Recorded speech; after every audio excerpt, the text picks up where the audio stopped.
Hai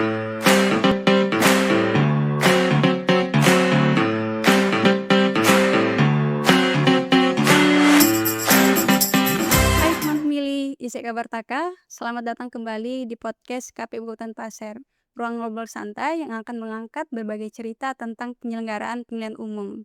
Teman pemilih, konstitusi kita sudah menjamin bahwa setiap warga negara berhak untuk memilih. Tentunya ini berdasarkan persyaratan dalam peraturan undang-undangan yang berlaku. Nah, hal ini juga berlaku bagi saudara-saudara kita yang saat ini tengah menjalani pembinaan di rumah tahanan negara.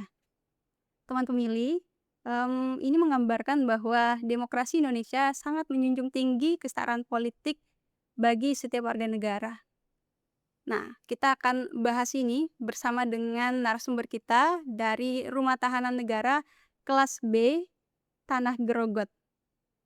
Kita akan bahas bagaimana hak pilih, hak politik mereka warga tahanan itu difasilitasi dan bagaimana sinergi yang dibangun dengan KPU Kabupaten Pasir. Penasaran bagaimana prosesnya? Yuk kita mulai obrolannya. Selamat datang Mas. Ya, terima kasih. Bisa kabarnya? Alhamdulillah, kabar buen. Alhamdulillah. Buen Mas ya. Mungkin sebelum kita masuk ke pembahasan bisa kenalan dulu nih sama teman pemilih untuk nama, sudah berapa lama nih menjadi petugas di rumah tahanan? Ya, terima kasih banyak Mbak Anissa ya. Assalamualaikum warahmatullahi wabarakatuh. Perkenalkan buat sobat pemilih semua ya, nama saya Trian Asmanur, saya seorang petugas pemasyarakatan. Saya berdinas di Rutan Tanah Grogot sudah 8 tahun. Ya, saya seorang pelayan masyarakat. Oke, mantap ya. Sudah 8 tahun Mas ya? Kurang lebih 8 tahun, lewat sedikit. Pasti banyak pengalaman berkesan ya.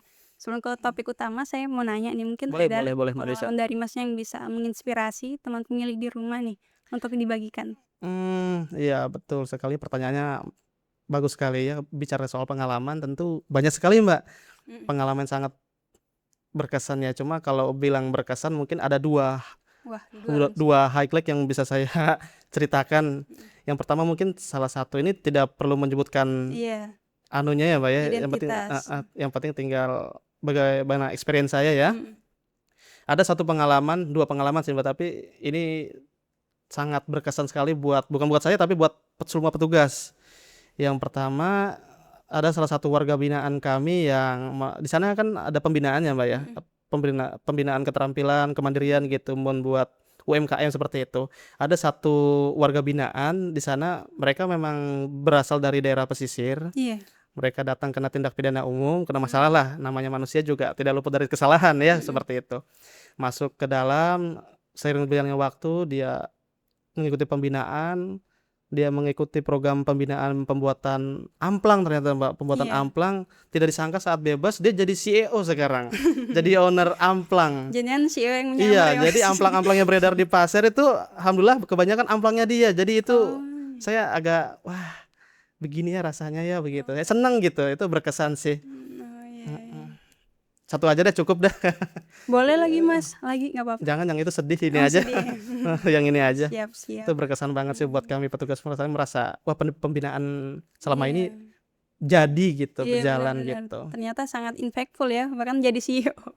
Iya, ya CEO UMKM lah gitu, Mbak. Benar. Mungkin untuk diketahui masyarakat nih Mas, bisa mungkin dijelaskan fungsi daripada rumah tahanan itu apa sih Mas? Fungsi daripada rumah tahanan ya, baik. Pertanyaannya sangat konkret ya gitu. Saya coba izin mungkin menyampaikan dengan bahasa yang mudah dimengerti ya Mbak ya. Sesuai dengan Undang-Undang Pemasyarakatan Nomor 22 ya Mbak, tahun 2022. Di situ dijelaskan dari pasal 9 tugas dan fungsi rutan ya Mbak ya. Rumah Tahanan Negara kelas 2 Tanah Grogot ini merupakan satuan teknis di bawah Direktorat Jenderal Pemasyarakatan Kalimantan Timur. Nah, jadi di pemasyarakatan itu sebenarnya ada rutan, ada lapas Mbak. Nah, kebetulan di Kabupaten Pasir ini cuma ada rutan. Jadi fungsinya rutan itu yang pertama adalah suatu tempat untuk terdakwa atau tersangka untuk melakukan proses pra-peradilan ataupun pemeriksaan berkas persidangan sama pengadilan. Proses pra-peradilan lah, sambil menunggu persidangan itu ingkrah. Intinya rutan itu tugasnya menerima tahanan, merawat tahanan, penjagaan tahanan, dan pengeluaran tahanan, seputar seperti itu. Tugas sesuai dengan amanat aturannya. Namun demikian, karena seperti Mbak tahu sendiri lapas Mhm. dan rutan di Indonesia sekarang lagi over kapasitas, Mbak. Jadi Oh, iya. kita punya tugas extraordinary, rutan bukan hanya lagi sebagai tempat sementara, tapi juga mengemban tugas sebagai tempat pembinaan, Oh, selayaknya lapas. mmm. Seperti itu, Mbak. Oh, berarti bisa ini juga menampung, apa, binaan dari luar wilayah Tanah Grogol juga, Mas? Iya betul, menampung wilayah dari luar maksudnya ya? Iya. Iya kebetulan dalam hal ini Rutan Tanah Grogol untuk saat ini ya, Mbak, ya, Mhm. melayani 2 kabupaten, 2 Oh. wilayah yurisdiksi, Mhm. Kabupaten Pasir yang kita layani dan juga Kabupaten Penajam Pasir Utara. Wow. Karena mungkin sementara di Penajam kan belum ada lapasnya atau rutannya ya, jadi Mhm. Penajam sementara mengirimkan ke sini. Jadi kita menerima 2 kabupaten nih. Mhm. Jadi Mbak bisa bayangkan dari 2 kabupaten itu dengan kapasitas 160, Mhm. saat ini kita sudah 800 lebih Wow. penghuninya. Kalau di-compare tuh udah 400% over kapasitasnya. Cukup banyak sih, Mbak. Iya. Ini mungkin banyak ini ya, mispersepsi dari masyarakat bahwasanya rutan itu hanya tempat, eee, apa, warga binaan itu mendapatkan hukuman. Apalagi tadi Mas bilang bahwasanya sudah fungsi daripada rutan itu sudah ada fungsi-fungsi lapas di sana. Iya betul, Mbak. Mungkin bisa dijelaskan bagaimana sih pembinaan yang dilakukan oleh lapas itu? Rumah Kalau tahanan, rutan sorry. rutan, oke, iya. Terima kasih, Mbak. Iya betul sekali sesuai dengan apa yang dicanangkan oleh pemerintah, Mbak. Dalam hal ini pemasyarakatan di era pemerintahan Bapak Presiden Prabowo ini, Mbak. Mhm. Pemasyarakatan tuh udah transformasi, Mbak. Bukan lagi orientasinya bukan lagi pemidanaan, tapi lebih ke fundamental pembentukan Mhm. karakter orang itu sendiri. Jadi orang itu memang benar-benar pembinaan itu diutamakan di dalam rutan dan lapas, di antaranya pembinaan kerohanian dan pembinaan kemandirian. Kerohanian dalam hal ini peningkatan keimanan, ketakwaan. Mhm. Jadi intinya orang-orang yang berbuat tindak pidana itu udahlah, Mbak, bisa dibilang tuh pasti imannya kurang-kurang. Jadi kita harus bentuk dulu fundamentalnya itu. Di Mhm, samping iya. itu pasti kalau mau diambil data atau benang merahnya itu orang-orang yang melakukan tindak pidana misalkan pencurian gitu, pasti Mhm. ujung-ujungnya kalau kita pelajari pasti dia ekonomi, Mbak. Mhm. Ekonomi dia kurang soft skill. Oleh Iya. karenanya pemerintah di sini hadir untuk memberikan pembinaan, memberikan keterampilan soft Oh, iya skill dengan benar. menggandeng pemerintah daerah, pihak Mhm. swasta seperti Iya. BLK di antaranya itu Mhm. memberikan pelatihan khusus agar apa, agar kayak tadi CEO tadi, Iya. mereka pulang, mereka punya pelatihan, mereka punya modal, mereka Mhm. punya usaha, seperti Iya, itu. bisa buat Banyak sekali amplang. banyak sekali pembinaan yang ada di Grogot, Mhm. Mbak, mhm. Iya Kita iya. sudah banyak coba beberapa pindaan, di antaranya ada pembuatan amplang, mebel, Mhm. Mebel. kursi, heeh, Wah. perikanan, ikan patin, lele, nila, habis itu Mmm. sayur-sayuran tuh, Mbak, dari semangka, kacang panjang, melon, Mmm. timun, dan yang terakhir kita produksi arang, Mbak, untuk Wow. diproyeksikan kemarin sudah jadi diekspor ke Korea Selatan, alhamdulillah di bawah kepemimpinan Bapak Kepala Rutan yang sekarang, Wow. Bapak Aris Trianto, kita Mhm. berhasil mengekspor arang ke Korea Selatan. Oh, berarti ini Itu semua prosesnya di dalam rutan berarti, Pak, ya? ya, pembinaan di luar, kalau arang kayaknya nggak bisa di dalam, di Oh luar oh di di luar? luar, iya, tapi ada Oh. beberapa kegiatan yang di dalam rutan, ada beberapa Mhm. kegiatan yang di luar. Kita punya lahan tuh Mhm. 1 hektaran di situ, Mbak. Oh, iya, Ya, dengan sama. kepiawaiannya Bapak Kepala Rutan, alhamdulillah semua program dengan segala keterbatasan yang ada, Heeh. dengan segala anggaran yang terbatas, bisa kok, kita bisa kok Oh. menggerakkan teman-teman warga binaan menjadi Mhm. pribadi yang Terberdayakan, produktif iya dan iya. mandiri. Benar benar benar. Mhm. Mas, mungkin, ini tadi yang seperti saya juga bahas di awal bahwasanya ada mungkin mispersepsi dari masyarakat bahwa, warga binaan ini kalau sudah menjadi warga binaan, itu kehilangan hak politiknya. Apakah benar demikian? Mungkin bisa dijelaskan ke teman pemilih. Enggak, hilang maksudnya masuk Nggak boleh rutan, milih. nggak boleh mulih, enggak dong, enggak, itu salah ya, itu misinformasi ya. Iya. Yang jelas sesuai dengan amanat Undang-Undang Pemasyarakatan ya, Mbak, ya, Mhm. lagi-lagi karena kaitannya tuh pasti berdasarkan regulasi, Mbak, ya. Mhm. Undang-Undang Pemasyarakatan diperkuat lagi dengan Undang-Undang Pemilu, Mbak, di situ nomor 7 tahun 2017 kalau nggak salah, ditambah lagi dengan Undang-Undang HAM, Mhm. di situ jelas dari ketiga referensi tersebut mengaitkan bahwa setiap warga negara tanpa terkecuali apabila memenuhi syarat itu berhak memberikan hak pilih Mmm. ya meskipun dalam keadaan di rutan Mhm.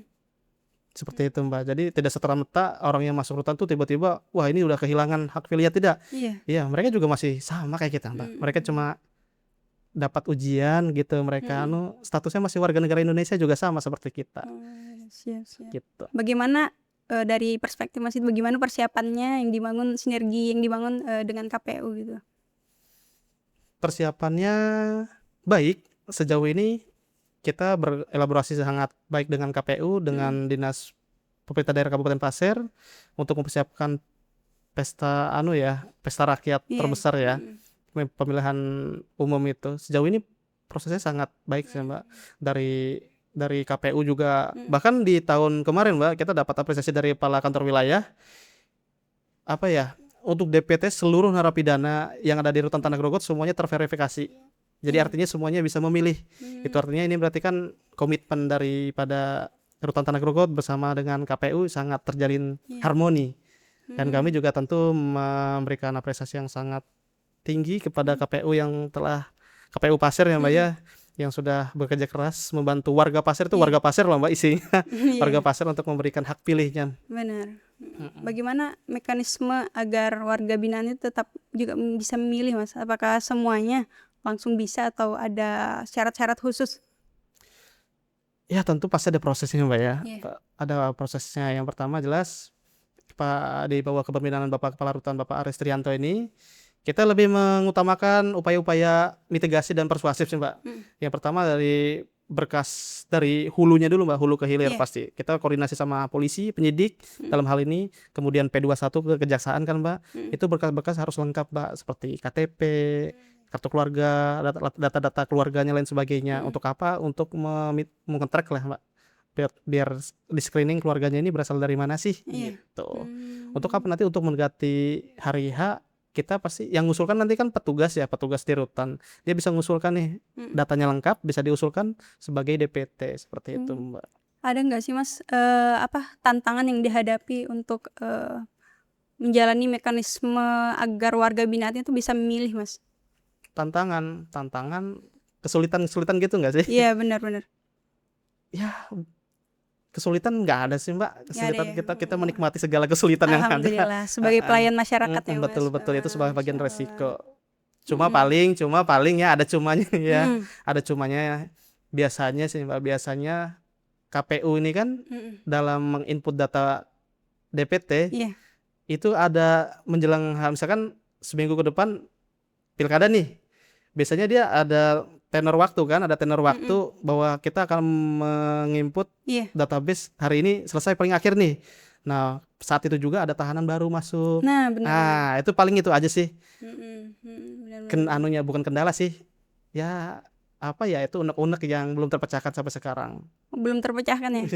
Jadi saya mau nanyakan itu, gimana proses pemutahirannya? Kan sangat dinamis ya? Iya, keluar karena masuknya tahanan di sana. betul, sangat dinamis sekali hari ini masuk bebas 3 orang, masuk 12 orang. Aduh. Iya. Nanti besok lagi bebas 17 orang gitu. Jadi berubah setiap hari datanya, makanya kita perlu komunikasi yang solid sih gitu. Siap. Mas sendiri pasti ngerasain dong nyoblos, mungkin melihat bagaimana pelaksanaan pencoblosan di rutan dan di tempat biasa, mungkin di lingkungan Mas. Bedanya apa sih menurut Mas? Ya bukan ngerasain lagi, saya kan sapamnya bawa pentungan di sana ya. Ya kalau bicara suasana pasti berbeda lah, namanya loksus kan, lokasi khusus apalagi di sebuah rumah tahanan kan. Tentu dari perbedaan yang fundamental aja dari segi petugas, juga memang diharuskan petugas kalau di yang bagian panitia itu petugas KPPS-nya ya, itu kan semua mutlak dari petugas rutan ya. Kalau di luar mungkin kan di hire dari orang-orang situ kan bisa dari situ aja sudah berbeda. Kedua dari DPT yang memilih juga isinya di sini orang-orang yang lagi kena masalah dengan hukum nih ya. Iya, tentu beda ya suasananya dengan yang di luar. Tapi terlepas daripada itu semua, mereka antusiasmenya sangat tinggi sih. Iya, bahkan mereka kadang-kadang mereka menunggu-nunggu, Pak, kita bisa nggak nyoblos gitu. Kita kan warga negara juga, bahkan mereka menunggu-nunggu seperti itu. Antusiasmenya tinggi dan kita sangat senang sih ngeliat seperti masyarakat, maksudnya orang yang kena masalah hukum sudah masuk ke itu, mereka kan kena masalah ya, kena tekanan mental gitu ya, tapi masih peduli gitu dengan kemajuan dan perkembangan bangsa gitu, untuk memberikan hak suaranya. Mas sendiri melihat, di hari H pencoblosan itu bagaimana sih sinergi KPU, Rutan, dan Bawaslu, Mas? Alhamdulillah sinergi antara KPU, Bawaslu sangat solid ya, Mbak, ya, Mhm, terbukti dengan beberapa peristiwa pilkada kemarin. iya, Ya, dari KPU ada perwakilan, dari Bawaslu ada perwakilan, mhm, semuanya hadir solid menyaksikan bahwa di Rutan meskipun diselenggarakan pemilihan di Loksus, wilayah khusus, tapi berjalan dengan efektif, tertib, dan efisien. mhm. Siap Itu siap, tidak lepas dari kolaborasi yang mhm, solid sih antara semua pihak, tentunya juga didukung oleh TNI Polri ya, Mbak, ya. iya bener bener. Mhm, Bagi Mas sendiri nih, mhm, dari dalam lubuk hati yang terdalam, mhm. apa sih makna, dari kesamaan hak politik ini? Makna dari kesamaan hak politik. Iya Ah, dalam ini pertanyaannya nih ya. iya, bener bener, Kalau bicara makna, saya izin mengutip dari asas hukum ya, Mbak, ya. heeh, Di situ ada disebutkan equality before the law. Di situ dijelaskan bahwasanya setiap manusia yang dihadapkan dengan hukum mhm, mempunyai posisi sama dan tidak dibedakan status sosial. iya, Nah, di sini maknanya sangat dalam. Saya memegang prinsip itu dalam-dalam dan itu menjadi pedoman saya buat bekerja, Mbak. mhm, Yang artinya setiap manusia, apapun masalahnya, karena setiap orang punya porsi masalah yang berbeda-beda, Mbak, ya. Kita tinggal tunggu kapan aja kena masalah gitu. mhm, Mereka yang di dalam juga sama seperti kita, Mbak. mhm, Mereka juga punya keluarga, mereka juga manusia, mhm, mereka juga punya hak untuk bahagia, mereka juga iya, punya hak untuk memberikan hak pilih mhm, untuk kemajuan bangsa ini, Mbak. iya iya. Mhm, Saya mau tanya juga, kan mhm. ada, berapa pembinaan ya kepada warga di Rutan. Apakah juga ada termasuk di antaranya pembinaan politik, Mas? Terkait dengan, hak-hak memilih mereka? Pembinaan politik dalam hal ini tentu kita berkolaborasi dengan instansi terkait, Mbak, ya, Mhm. salah satunya juga KPU. Iya bener. Dalam beberapa waktu lalu juga KPU pernah hadir Mhm untuk memberikan sosialisasi terkait hak-hak politik, terkait hak-hak suara, dan seputar pemilihan umum lah iya. seperti itu, heeh. Karena ya tentu Mmm, yang punya kapasitasnya kan lebih dinas-dinas terkait kan, Mbak, gitu. mhm Tapi kita juga penuhi itu, hak-hak itu, karena mhm. itu merupakan bagian daripada kebutuhan dan hak-hak warga binaan, Mbak, heeh, Iya bener bener. iya. Bagi Mas, apa sih, manfaat yang akan, didapatkan? Apakah ada manfaatnya daripada memberikan hak politik kepada warga binaan, Mas?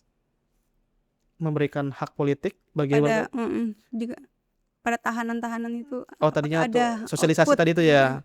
Ya banyak sekali, Mbak, manfaatnya. Tentu mhm dalam hal ini warga binaan yang tadinya tidak tahu, jadi tahu nih bahwasanya kehadiran kita, kita diciptakan di dunia ini, apalagi sebagai warga negara Indonesia itu pasti ada maksud dan tujuannya gitu mhm kan, apalagi dalam hal pemilihan umum ya. mhm. Jadi dengan adanya pemilihan sosialisasi itu kita mendorong masyarakat untuk tidak golput. Saya ngasih tahu ke masyarakat luas, "Nih loh, warga binaan aja semangat untuk memberikan Iya, hak pilih. bener bener. Masa teman-teman yang di luar acuh tak acuh sih sama ini untuk menyangkut kemajuan dan bangsa kita loh," gitu. Yang di rutan aja semangat nyoblos kan gitu. Itu sih kadang-kadang menjadi yang di dalam semangat nih, yang di luar kok ada yang, "Nggak usah milih lah," itu kan sangat sayang, Mhm. heeh, itu. Ada pesan mungkin Mas kepada, masyarakat di luar sana bahwasanya hak, pilih ini adalah hak konstitusional konstitusional yang harus dijaga gitu. Apapun latar belakangnya mungkin ada pesan kepada masyarakat. Ya tentu kepada seluruh masyarakat turut aktif partisipatif lah. Ya, ayo kita partisipasi untuk negara kita tercinta ini, kita sebagai warga negara harus bangga memberikan hak pilih, karena warga binaan pun bangga gitu, masa teman-teman yang di luar sana acuh tak acuh sih, Bener bener. ini demi negara kita tercinta, demi bangsa kita tercinta gitu. Dan satu lagi mungkin saya memberikan pesan sentimental buat seluruh masyarakat di luar sana, ya Mbak, ya, mohon izin minta space-nya sedikit bahwa warga binaan itu sepenuhnya tidak orang jahat, Iya. mereka sama seperti kita. Jadi saya cuma minta tolong sekali sama seluruh masyarakat, kalau mereka bebas, mereka keluar, itu jangan dikucilkan, jangan didiskreditkan, tapi dirangkul. Mhm Karena mereka itu perlu rangkulan kita, perlu perhatian kita. mhm Itu sih, Mbak. mhm. Mungkin terakhir Mas, Mhm. harapannya untuk, sinergi KPU dan Rutan. Tanah Grogot untuk pemilu-pemilu yang akan datang? Pemilunya apa yang mau diharapkan ya? Kita sudah bersinergi dengan baik lah. Jumlah DPT kita 100% terpenuhi. Cuma itu tadi sih, mungkin kita bisa lebih semakin solid sih, semakin harmoni dengan segala kerjasama yang sudah ada ditingkatkan lagi, yang bagus dinaikkan, yang sudah ada diteruskan. Itu sih Mbak. Siap, Saya terima siap. kasih sih dari KPU, dari instansi terkait, maksudnya mau solid gitu, mau kerja keras ngurusin warga-warga Pasir, khususnya yang ada di Tanah Grogot. Saya mengucapkan terima kasih banyak. Oke, baik. Terima kasih banyak, Mas. Terima kasih juga Mbak Nisa.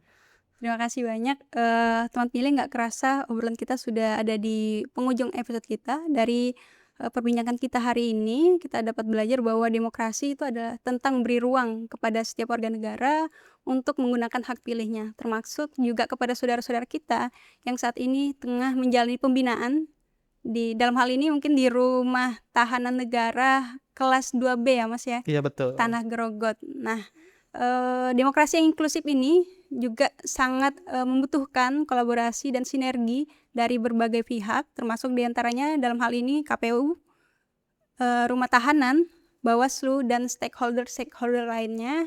Sekali lagi kami ucapkan terima kasih banyak kepada Mas Bray ya. Siap. Mas Bray sudah hadir di tengah-tengah kita Terima hari kasih ini. banyak Mbak Nisa atas kesempatannya. Sudah berbagi insight pengalamannya. Siap, terima kasih. Siap, terima kasih. Dan juga kepada teman pemilih, terima kasih banyak sudah menyaksikan podcast kita, dan nantikan selalu podcast-podcast kita di episode-episode selanjutnya. Jangan lupa like, komen, dan subscribe. Saya Sarika Tunisa, pamit undur diri. Olomanin asobuen solondo, hari esok harus lebih baik daripada hari ini. Bye-bye.